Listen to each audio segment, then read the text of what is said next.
বিধ্বংসী এবং অত্যাধুনিক। ইরান দাবি করেছে তাদের আরশ-2 ড্রোন 2000 কিলোমিটার পরিসরের মধ্যে সমস্ত হুমকি নিশ্চিহ্ন করবে। এ যেন এক বিপজ্জনক বাতাস, যেটি উত্তাল মহাসাগরের ঢেউয়ের মতো এগিয়ে আসছে। আকাশে ভেসে ওঠে ইরানের গর্বিত যুদ্ধযন্ত্রের নতুন এক অধ্যায়ের সূচনা।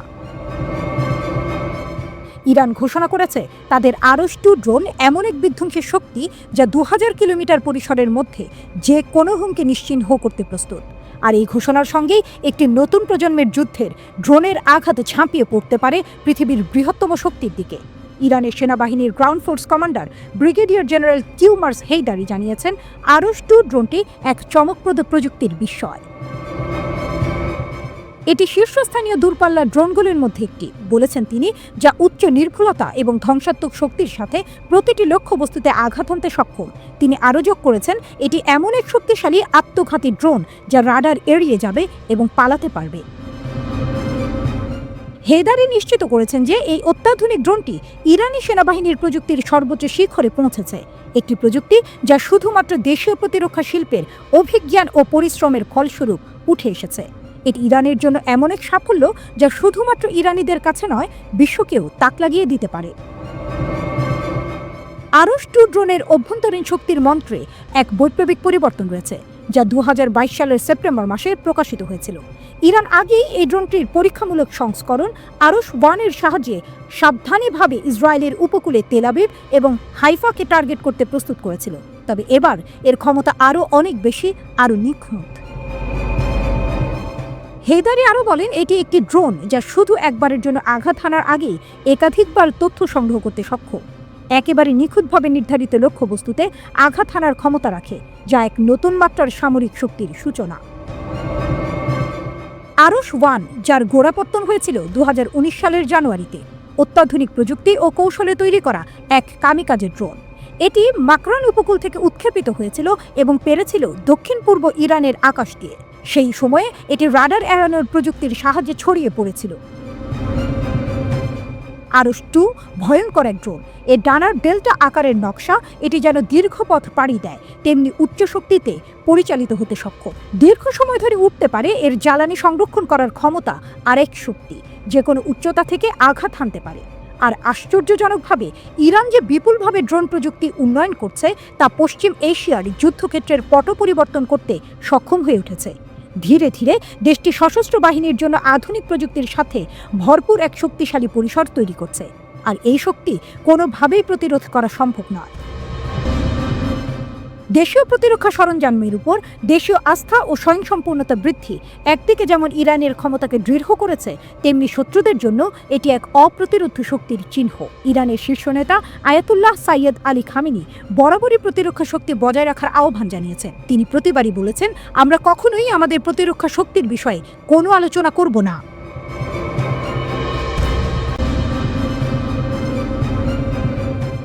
ইরান কি আমেরিকার সাথে যুদ্ধের জন্য প্রস্তুত? উত্তেজনার মধ্যে আইআরজিসির বড় নির্দেশ। উত্তেজনা ক্রমেই বাড়ছে, যেন এক বিশাল ঝড়ের প্রস্তুতি। আমেরিকা আর ইরান, দুই মহাশক্তির মধ্যে এক বিশাল দ্বন্দ্বের ফাটল। ট্রাম্পের হুমকি, ইরানকে বোমা হামলা করার অঙ্গীকার, যেন কৃপণতা নেই, যেন কোনো বাঁধন নেই, এবং তেহরান নিজেদের প্রস্তুত করছে। আইআরজিসি তাদের আকাশ প্রতিরক্ষা বাহিনীকে একটি বিপর্যয়কর নির্দেশ জারি করেছে। আইআরজিসি সমস্ত আকাশসীমা লঙ্ঘনকারীদের বিরুদ্ধে ফায়ার অ্যাট উইল জারি করেছে, অর্থাৎ প্রস্তুত হলে গুলি চালান। এমন একটি নির্দেশ যা সৈন্যদের নিজেদের বিচার অনুযায়ী অস্ত্র ব্যবহার করার এবং তাদের লক্ষ্যবস্তু বেছে নেওয়ার স্বাধীনতা দেয়। এই কমান্ডো সৈন্যদেরকে লক্ষ্যবস্তু দেখতে এবং আক্রমণ করার সময় আরও স্বাধীনতা প্রদান করে, যাতে তারা পরিস্থিতি অনুযায়ী সিদ্ধান্ত নিতে পারে। ট্রাম্প ইরানকে বোমা হামলার হুমকি দেওয়ার সাথে সাথে তেহরান ডিয়েগো গার্সিয়ার উপর নজরদারি স্থাপন করেছে। 50,000 আমেরিকান সৈন্য ঝুঁকিতে। আইআরজিসি বড় সামরিক প্রতিশোধ নেওয়ার ইঙ্গিত দিয়েছে।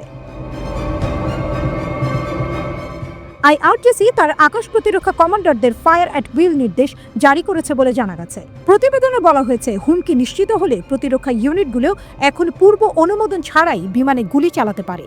উচ্চস্তরের ছাড়পত্রের জন্য পূর্ববর্তী নিয়ম থেকে এই আদেশটি একটি বড় পরিবর্তন। ডিফেন্স সিকিউরিটি এশিয়ার মতে ইরানের সমস্ত বিমান প্রতিরক্ষা বাহিনীকে উচ্চ সতর্কতা জারি করা হয়েছে। পারমাণবিক কর্মসূচি চুক্তি নিয়ে ইরান এবং মার্কিন যুক্তরাষ্ট্রের মধ্যে ক্রমবর্ধমান উত্তেজনার মধ্যে এই আদেশ আসে। আইআরজিসি এখন শুধু প্রতিরোধের জন্য নয়, আকাশের প্রতিটি অনুপ্রবেশকারীকে বাধা দিতে প্রস্তুত। এই নির্দেশের একটাই মানে, শত্রু যদি আকাশে প্রবেশ করে তাহলে তাকে ধ্বংস করতে হবে। একদম শক্তি আর সম্মানের সাথে ড্রোনই মূল লক্ষ্য। ডোনাল্ড ট্রাম্প ডিয়েগো গার্সিয়া ঘাঁটিতে কমপক্ষে 6টি B2 বোমারু বিমান মোতায়েন করেছেন। ঘাঁটিটি C-17 ভারী বিমান এবং 10টি আকাশ রিফিউলিং ট্যাঙ্কার পেয়েছে বলে জানা গেছে। মার্কিন যুক্তরাষ্ট্র USS ট্রুম্যান মোতায়েন বাড়িয়েছে। মার্কিন যুক্তরাষ্ট্র দাবি করেছে যে এর লক্ষ্য আগ্রাসন রোধ করা এবং আঞ্চলিক স্থিতিশীলতা নিশ্চিত করা। আইআরজিসি এরোস্পেস প্রধান 10টি ঝুঁকিপূর্ণ উপসাগরীয় ঘাঁটিতে মার্কিন যুক্তরাষ্ট্রের 50,000 সৈন্য মোতায়েন করার বিষয়ে সতর্ক করেছেন। ব্রিগেডিয়ার জেনারেল আমির হাজিজাদে ইঙ্গিত দিয়েছিলেন যে মার্কিন ঘাঁটিগুলি ইরানের ড্রোন এবং ক্ষেপণাস্ত্রের টার্গেট হতে পারে। মার্কিন বাহিনী আক্রমণ করলে ডিয়েগো গার্সিয়ায় আগাম হামলার হুমকি দিয়েছে ইরান। দ্বীপটি ইরান থেকে 5,000 কিলোমিটারেরও বেশি দূরে অবস্থিত, কিন্তু এখন স্ট্রাইকিং রেঞ্জের মধ্যে রয়েছে। তেহরান দাবি করেছে, ইরান দাবি করেছে তার সর্বশেষ অস্ত্রগুলো নির্ভুলতার সাথে ডিয়েগো গার্সিয়ায় আঘাত করতে পারে।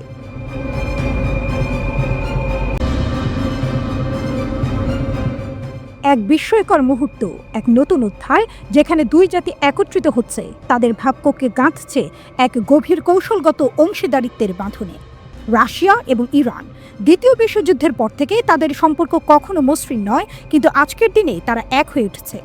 আন্তর্জাতিক রাজনীতির ঝলকানি মাঠে যেখানে একের পর এক প্রতিকূলতা তাদের দিকে ধেয়ে আসে, তারা সিদ্ধান্ত নিয়েছে এবার তারা একে অপরকে শক্তির সাথে সামলাবে। এই চুক্তি রাশিয়া ইরান সম্পর্ককে একটি বিস্তীর্ণ কৌশলগত অংশীদারিত্বের স্তরে উন্নীত করে। উভয় দেশের জন্য বিভিন্ন অগ্রাধিকার ক্ষেত্রগুলিতে সহযোগিতা আরও গভীর করার লক্ষ্য রাখে এবং একটি ন্যায়সঙ্গত বহুমেরু আন্তর্জাতিক ব্যবস্থা প্রতিষ্ঠাকে উৎসাহিত করে। রাশিয়ার উপপররাষ্ট্রমন্ত্রী আন্দ্রেই রুদেনকোর ঘোষণা, সম্ভাব্য ইরান মার্কিন যুদ্ধে হস্তক্ষেপ করবে রাশিয়ান সামরিক বাহিনী। ইরান রাশিয়ার সাথে কৌশলগত প্রতিরক্ষা চুক্তি স্বাক্ষর করেছে। আমেরিকা যদি ইরানি ঘাঁটিতে হামলা চালায় তবে আমরা তাকে সাহায্য করব না। তেহরান এবং ওয়াশিংটনের মধ্যে ক্রমবর্ধমান উত্তেজনার মধ্যে মস্কোর বড় ইরানপন্থী পদক্ষেপ। রাশিয়ার সংসদের নিম্নকক্ষ ইরানের সাথে একটি প্রতিরক্ষা চুক্তি অনুমোদন করেছে বলে জানা গেছে। চুক্তির লক্ষ্য ইরানের সাথে রাজনৈতিক, সামরিক এবং অর্থনৈতিক সম্পর্ক আরও গভীর করা। উভয় দেশ একে অপরকে সাধারণ নিরাপত্তা হুমকি মোকাবেলায় সহায়তা করতে সম্মত হয়েছে। শর্ত দেয় যে কোনো দেশ যদি আগ্রাসনের মুখোমুখি হয় তবে কোনো দেশই অন্যের শত্রুকে সাহায্য করবে না। রাশিয়ার উপপররাষ্ট্রমন্ত্রী আন্দ্রেই রুদেনকো বলেছেন, এই চুক্তি রাশিয়া ইরান সম্পর্ককে একটি বিস্তৃত কৌশলগত অংশীদারিত্বের স্তরে উন্নীত করে। উভয় দেশের জন্য অগ্রাধিকারের বিস্তৃত ক্ষেত্রগুলিতে সহযোগিতা আরও গভীর করার লক্ষ্য রাখে এবং একটি ন্যায়সঙ্গত বহুমেরু আন্তর্জাতিক ব্যবস্থা প্রতিষ্ঠাকে উৎসাহিত করে। 47টি অনুচ্ছেদ সম্বলিত এই চুক্তিতে বৈদেশিক নীতিতে সহযোগিতা, রাষ্ট্রীয় সার্বভৌমত্ব, আঞ্চলিক অখণ্ডতা রক্ষা এবং নিরাপত্তা ও স্থিতিশীলতা নিশ্চিত করার জন্য পক্ষগুলির প্রতিশ্রুতির রূপরেখা দেওয়া হয়েছে। এটি বাণিজ্য, অর্থনৈতিক, বৈজ্ঞানিক, বিনিয়োগ এবং প্রযুক্তিগত ক্ষেত্রের পাশাপাশি শিক্ষা, স্বাস্থ্যসেবা, ক্রীড়া, সংস্কৃতি, পর্যটন এবং অন্যান্য ক্ষেত্রে সম্পর্ক উন্নয়নের নীতিগুলি প্রতিষ্ঠা করে। রাশিয়ার উপপররাষ্ট্রমন্ত্রী আন্দ্রেই রুদেনকো জানিয়েছেন, এই মুহূর্তে আমরা এই বিস্তৃত কৌশলগত অংশীদারিত্ব চুক্তিতে স্বাক্ষর করছি। এই সহযোগিতা রাজনীতি, প্রতিরক্ষা, নিরাপত্তা, অর্থনীতি, বাণিজ্য, অর্থ, বিনিয়োগ, পরিবহন, সংস্কৃতি, শিক্ষা, ক্রীড়া, পর্যটন এবং অন্যান্য ক্ষেত্রে বিস্তৃত। চুক্তিতে গোয়েন্দা ও নিরাপত্তা পরিষেবা তথ্য বিনিময়ের বিধানও অন্তর্ভুক্ত রয়েছে। এই বিস্তৃত কৌশলগত চুক্তিটি জানুয়ারিতে ইরান এবং রাশিয়ার প্রেসিডেন্টরা স্বাক্ষর করেছিলেন। কার্যকর হওয়ার আগে মস্কোর সংসদে ভোটদান প্রয়োজন ছিল। ইরানের পারমাণবিক স্থাপনাগুলোতে আসন্ন মার্কিন হামলার আশঙ্কার মধ্যে এটি এসেছে। নতুন পারমাণবিক চুক্তি না হলে ইরানের পারমাণবিক স্থাপনাগুলিতে বোমা হামলার হুমকি দিয়েছিলেন ডোনাল্ড ট্রাম্প।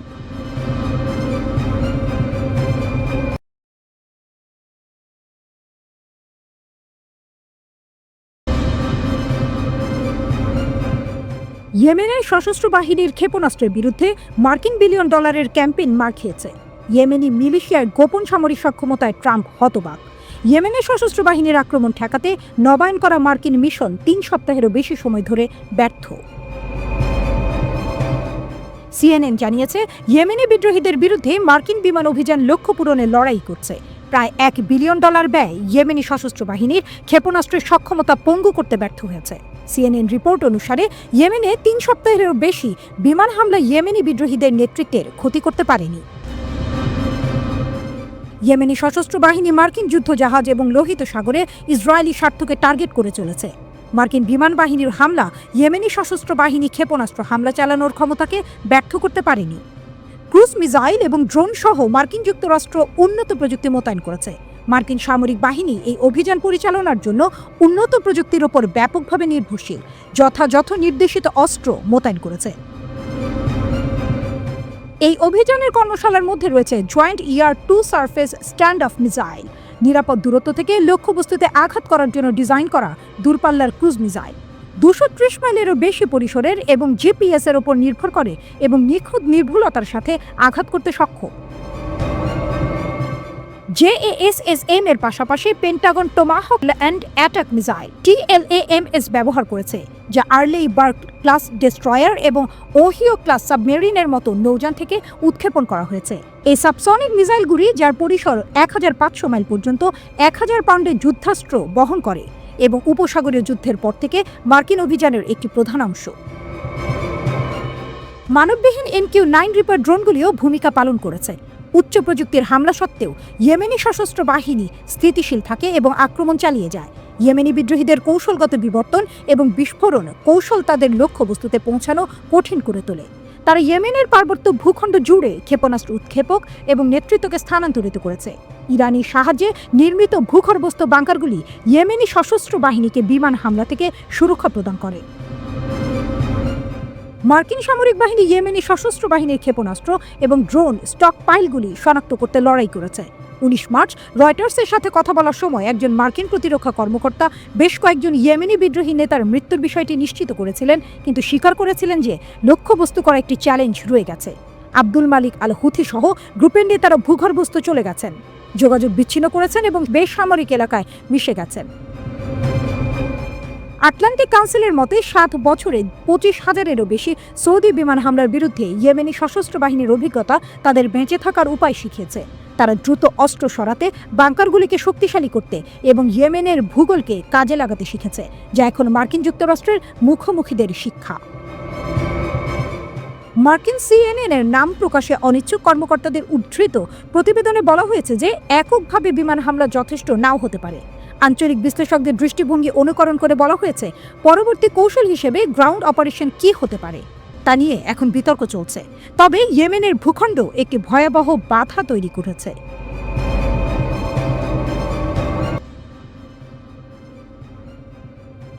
বৈরুতের আকাশ যেন আবার উত্তপ্ত, যেন ছায়া হয়ে ফিরে এসেছে এক বিস্তৃত আগুন। হিজবুল্লাহ ছাইচাপা আগ্নেয়গিরির মতো তারা জেগে উঠেছে, রানের ছায়া তাদের পেছনে। মাস্টার প্ল্যানের নিখুঁত ছকে তারা আবারও লিখছে প্রতিরোধের মহাকাব্য। সাগর পেরিয়ে বন্দরে নামে অস্ত্রের ছায়া, বিমানবন্দর পেরিয়ে উড়ে যায় সুটকেস ভর্তি ডলার। আরব মিডিয়া বলছে ইরানের হাত ছুঁয়েছে বৈরুতের শিরা উপশিরা। কুদস ফোর্স ইউনিট 190 এবং 700 যেন নীরব কোরাস গাইছে প্রতিরোধের জয়গান। বন্দর, আকাশপথ, রাজনীতি সব মিলিয়ে হিজবুল্লাহ গড়ে তুলেছে এক নতুন নাট্যমঞ্চ, এবং এই নাটকটির শেষ দৃশ্য এখনো লেখা হয়নি। শুধু জানা গেছে প্রতিপক্ষের নিঃশ্বাস এখন ধ্বংসস্তূপের নিচে আটকে আছে। বৈরুত বিমানবন্দরে ইরানের ক্ষেপণাস্ত্র, রকেট উড়ে যাচ্ছে। লেবাননের প্রতিরোধ গোষ্ঠী হিজবুল্লাহ আবারও ইসরায়েল ও মার্কিন যুক্তরাষ্ট্রকে হতবাক করেছে, যেন ছাই থেকে উঠে এসেছে। ইরানের মাস্টার প্ল্যানে হিজবুল্লাহ আবারও জেগে উঠেছে। যুক্তরাষ্ট্র ও IDF-কে শিক্ষা দেওয়ার জন্য হিজবুল্লাহর প্রত্যাবর্তন। আরব মিডিয়া রিপোর্টে দাবি করা হয়েছে ইরান হিজবুল্লাহর কাছে অস্ত্র পাচারের জন্য বৈরুত বন্দর ব্যবহার করছে। হিজবুল্লাহ কর্মকর্তা ওয়াফিক সাফা বন্দরে সহযোগীদের একটি নেটওয়ার্ক তত্ত্বাবধান করেন বলে অভিযোগ রয়েছে। সিরিয়ায় আসাদ সরকারের পতনের পর সামুদ্রিক রুটে স্থানান্তর তীব্রতর হয়েছে বলে জানা গেছে। জেরুজালেম পোস্টের প্রতিবেদনে বলা হয়েছে ইরান সরাসরি লেবাননে অস্ত্র পাঠানোর রুট খুঁজে পেয়েছে। হিজবুল্লাহ যেহেতু বৈরুত বন্দরের নিয়ন্ত্রণে রয়েছে, তাই ইরানের কুদস ফোর্স, বিশেষ করে ইউনিট 190 এবং 700 সেই সুযোগ কাজে লাগিয়ে অস্ত্র পাচারের মতো অভিযান চালাতে পারে। তবে প্রাথমিক উৎস থেকে স্বাধীনভাবে যাচাইকৃত প্রমাণের অভাব রয়েছে। উল্লেখযোগ্যভাবে হিজবুল্লাহ ঐতিহাসিকভাবে বৈরুত বন্দর ব্যবহার করে এই ধরনের উদ্দেশ্যে কাজ করার কথা অস্বীকার করেছে। 2019 সালের জুলাই মাসে হাসান নাসরুল্লাহ দাবি প্রত্যাখ্যান করেছিলেন হিজবুল্লাহ অস্ত্র আমদানির জন্য বৈরুতের বন্দর ব্যবহার করেছিল। 2024 সালে প্রতিবেদনে ইঙ্গিত দেওয়া হয়েছিল ইরান হিজবুল্লাহর কাছে গোলাবারুদ পাচারের জন্য আকাশপথ ব্যবহার করার কথা বিবেচনা করছে। 2025 সালের জানুয়ারিতে ইসরায়েল ইরানি কূটনীতিকদের বিরুদ্ধে হিজবুল্লাহর কাছে লক্ষ লক্ষ মার্কিন ডলার পাচারের অভিযোগ করে। লক্ষ লক্ষ মার্কিন ডলার সুটকেসে ভরে বৈরুত বিমানবন্দর দিয়ে পাচার করা হয়েছিল দাবি ওয়াল স্ট্রিট জার্নাল। ইসরায়েল লেবাননের যুদ্ধবিরতি তত্ত্বাবধানকারী মার্কিন নেতৃত্বাধীন কমিটির কাছেও অভিযোগ দায়ের করে। 2025 সালে ইসরায়েলি সেনাবাহিনী লেবাননে হিজবুল্লাহর অবকাঠামো এবং অস্ত্রের ডিপো ধ্বংস করার দাবি করে। লেবাননে ইসরায়েলের সাম্প্রতিক বিমান হামলায় হিজবুল্লাহর প্রায় অর্ধেক ক্ষেপণাস্ত্র এবং রকেট ধ্বংস হয়েছে বলে দাবি করেছে আইডিএফ। তবে ইরান সমর্থিত গোষ্ঠীটি ঘুরে দাঁড়ানোর অসাধারণ ক্ষমতা প্রদর্শন করেছে। হিজবুল্লাহ এবং ইরান আদর্শ এবং পারস্পরিক স্বার্থের উপর ভিত্তি করে একটি গভীর কৌশলগত জোট গড়ে তুলেছে। আসাদের পতনের পর সামুদ্রিক চ্যানেল, বিশেষ করে বৈরুত বন্দরকে কাজে লাগিয়ে হিজবুল্লাহ অভিযোজিত হয়েছে। হিজবুল্লাহ প্রধান শেখ নাইম কাশেম ফিলিস্তিনিদের সমর্থন অব্যাহত রাখার প্রতিশ্রুতি দিয়েছেন। ইরানের সর্বোচ্চ নেতা খামেনি হিজবুল্লাহকে ইসরায়েলের বিরুদ্ধে একটি গুরুত্বপূর্ণ প্রতিরোধ ফ্রন্ট হিসেবে চিহ্নিত করেছেন।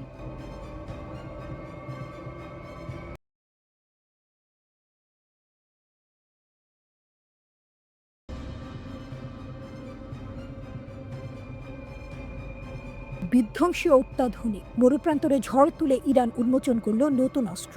ইরানি সেনারা দৃপ্ত কণ্ঠে ঘোষণা করল জন্ম হয়েছে এক বিধ্বংসী যন্ত্রের, যা ধ্বংস করে দিবে শত্রুদের। ওদের কণ্ঠে রুদ্র সুর 2000 কিলোমিটার দূরত্বের মধ্যে যা কিছু আছে সব নিশ্চিহ্ন হয়ে যাবে। আকাশের বুকে উঠে এসেছে এক ইস্পাত ডানা, নাম তার আরশ, পরিচয় বিধ্বংসী।